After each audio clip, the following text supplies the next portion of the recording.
I'm Brittany Lewis, a breaking news reporter here at Forbes. Joining me now is employment attorney Peter Raybar. Peter, thanks for coming on in studio. Thanks for having me, Brittany. You're an employment attorney, so I really want to get your take on a recent story, and that's the latest in the battle between Fox News and former host Tucker Carlson. And reportedly, Fox News sent Tucker Carlson a cease and desist letter over his Twitter series. So can you walk us through why this is happening?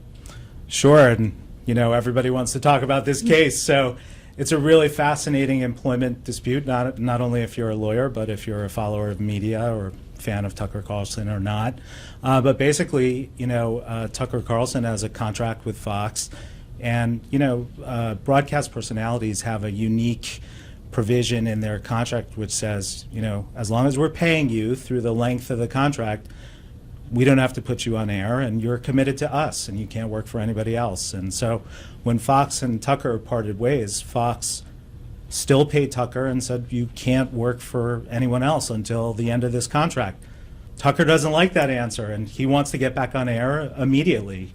And so we're seeing that battle play out, and what Tucker's doing right now is basically, in my view, based on what we've seen of the contract, openly violating this contract with Fox. And now Fox is, again, warned him twice to stop doing it, once last week and then once in the past few days. And he's threatening to go back on again. And if he does that, I think we're likely to see a court filing from Fox to prevent him from coming back on air again. A lot of things in your response just now to break down, but first, I want your take on this. As an attorney, how serious is a cease and desist letter? It's really serious. I mean, sometimes... Like, you better stop? Yeah, I mean, first of all, if you get a letter from a lawyer, you should always read it and pay attention to it and maybe get your own lawyer to help you understand what it means.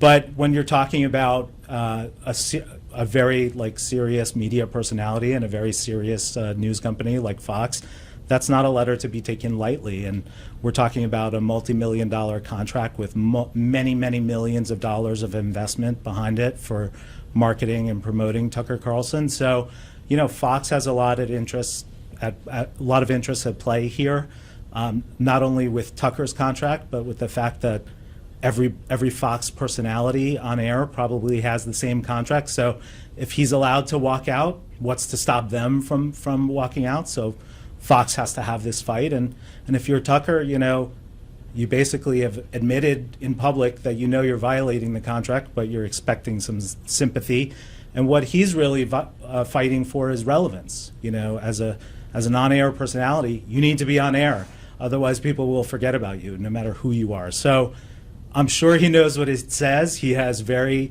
high-priced, powerful attorneys and agents working with him, but he doesn't seem to care that much. And he's acting to pressure Fox to come to the table and negotiate a better deal. And I guess reading the leaves here, it hasn't happened yet. So it's really becoming a game of chicken, and we're, I think, reaching the final stages. Let's break this down a little further. You're calling this a game of chicken. I want to talk about the legal grounds here. What leg does Fox have to stand on? What leg does Tucker Carlson have to stand on? And who, from your opinion, has the better case? Well, this is a pretty easy one. Fox has a lot of legs to stand on. They have a contract. I haven't seen the contract, so I just want to be clear about that. But from all that we've seen reported and quoted from the contract and my experience in negotiating these contracts for over 2 decades, they have a pretty solid case. They have an agreement for a certain term. He's exclusive to them.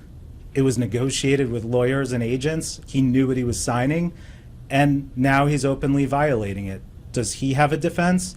Not really. He's being paid. He has the contract. He's citing free speech. He's citing the audience not being served. Neither of those things matter to a court, especially in New York, which has courts in New York have a lot of experience enforcing these contracts. So Fox clearly has the edge if this ends up in a courtroom.